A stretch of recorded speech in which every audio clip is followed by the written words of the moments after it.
And our next guest reveals which rival the Trump team is most concerned about. Joining us now is Rudy Giuliani, attorney for President Trump and former presidential candidate himself. Rudy, great to see you. Nice to see you. So is the president shaking in his boots? He doesn't wear boots. Shaking in his I don't know, toe shoes over Kamala Harris? He's not shaking at all about Kamala Harris or any of them. I mean, the president realizes there's going to be a candidate. We don't know who it is. And they're going to have to make all these crazy charges. But I think he's pretty comfortable, and I am certainly, with the fact that they've all gone so far to the left. I mean, Kamala Harris is in favor of open borders. I don't know what kind of prosecutor she is, if she's in favor of open borders. If you're in favor of open borders, you must be in favor of open doors in your house. Let everybody in. Let's not find out who they are or identify themselves. I mean, she's in favor of late-term abortion. Late term meaning the day before the baby is born. We can go on and on and on. High taxes. She does a little better job than some of them, like Warren and Bernie, of disguising herself as not quite as left-wing. But when you examine her positions, she's very, very left-wing. And I think she's a flavor of the month because Joe couldn't defend himself. It was kind of pathetic. I mean, she eviscerated him, and I thought it wasn't with very much. And I think we got a very, very big signal from Michelle. That was definitely calculated. You saw that. I mean, you pointed it out beautifully, but Michelle's a very smart woman, whatever else she is. Yeah, I mean, Rudy, she could have said, I'm not taking sides here on the presidential contest, but we know Joe Biden very well. Joe and Jill were really close to us. We served with them for 8 years. Not a racist bone in his body. Well, that's easy to say. Isn't that easy to say? And she went out of her, I think she went out of her way, both of them, not to say that. I mean, but you don't hear peep out of Barack Obama unless it's some sideswipe at Trump without really mentioning him by name. But I found that to be, also I kind of found that to be graceless on the part of the Obamas. Yeah. At a bare minimum, Biden is entitled to, he's not a racist. They know, and also he's not. Look, I have a lot of issues with Biden, including what appears to be a lot of corruption in China and Ukraine. You know, hundreds of millions one place, billions other place. While he's negotiating for America, his son is pulling down millions of dollars, and Joe is taking him there on Air Force Two. Come on. You know, if that were one of us, we'd be indicted by now. But I believe the Democrats aren't touching that yet because they're trying to take him out on his lack of competence. And they seem, and Joe and Rudy, they seem very and surprisingly unprepared. They should have been prepared for incoming from someone they know is close with the Obamas. Joe, I mean, look, let's face it. Joe's never been a good candidate. And I know he'll get really insulted, but he's not that bright. The president says that. It happens to be true. Everybody always says, oh, he's funny, he's Uncle Joe. Fact is, he's not the brightest bulb in the He's pack. a backslapper type, and he's a backslapper shoulder grabber. And he's not that smart.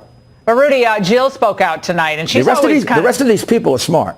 Yeah, Obama's smart. Yeah. Michelle's very wicked smart. And they also realize he's not up to it. And they want to win. And I think they feel that Joe is going to self-implode at some point, and they want him out. Well, Jill Biden spoke out tonight, and they were clearly stunned and ill-prepared for this attack. Let's watch. Biggest surprise for you so far? The biggest surprise, I think, was the debate. I think, I think probably Kamala was a little bit of a surprise. I think that's the biggest surprise so far. Again, how are you not prepared for that? That's almost a disqualifying in and of itself. Of course it is. I mean, if you're not prepared for Kamala, are you prepared for Kim Jong-un and Putin and the people in China? No, they made too much money in China.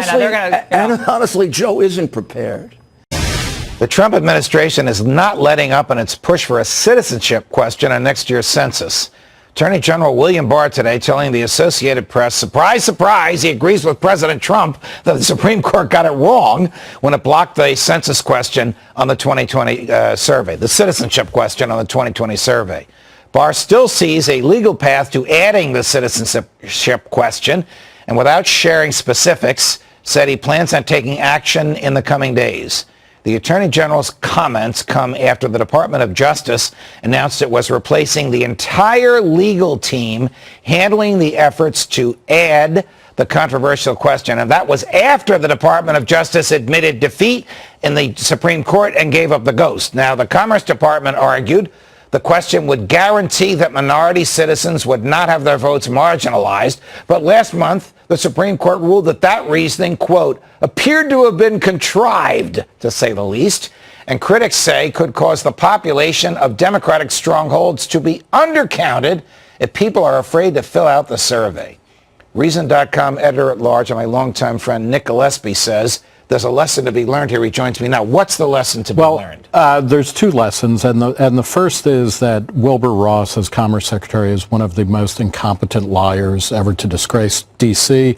That's not such a bad thing, but his contradictory testimony helped put the lie to the idea that the Trump administration was trying to include this question to help minority voting rights or anything like that. This is just an attempt to kind of scare off and kind of massage the outcomes. Chief Justice Roberts saw right through it. Yeah, I think so. What's the other reason why this is a lesson to be learned? Well, for me, said there were two. Yeah, the other one is a kind of interesting irony that, if you'll recall, as Steve Bannon, Donald Trump's old advisor, said that one of the things Trump was going to do was deconstruct the administrative state.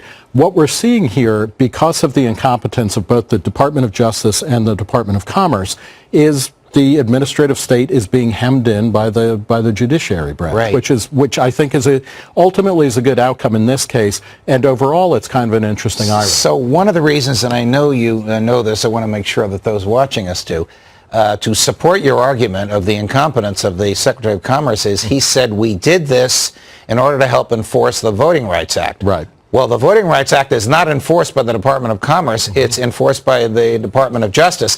And when the Department of Justice was asked, did you ask for the census question because you need help enforcing the Voting Rights Act? They said, we don't know what we're talking about. Right. And the Voting Rights Act only applies in 1/4 of the states, not in the other 3/4, to which the Supreme Court Chief Justice and the majority said, we don't believe you. Yeah, and, in internal documents and communications with Ross, it was clear that he came into office wanting to ask this question. He claimed that the Department of Justice asked him about this. And in fact, to the extent that there's evidence, it's that Ross went to the Department of Justice and said, hey, what do I need to do in order to ask? What is the real reason behind this question? Is it racial? Is it to reapportion the cities so as to get more Republican members of Congress, as the president seemed to indicate over the weekend?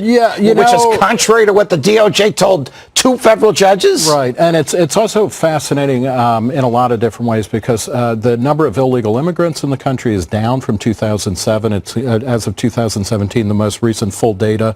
It's down well below that. Right. In major cities, most illegals live in about 20 different metro areas. Almost all of those have fewer illegals, whatnot. I think part of it is that Trump does want to kind of throw a little bit of fear into people into responding to the census, which, as you pointed out in many cases or in many instances, is only there to figure out how many people live there. They don't have to be citizens. They don't have to be legal. They just have to be residents. And that's how you figure out how many Congress people are. So when they come to you and say, how many toilets do you have and what's your education and how many people live in the basement, you tell them to take a hike. I did that 2 censuses ago when I was a homeowner in Ohio, and you were not arrested. I only realized after the fact that I was actually, they don't really arrest and fine people for that, but I was breaking the law.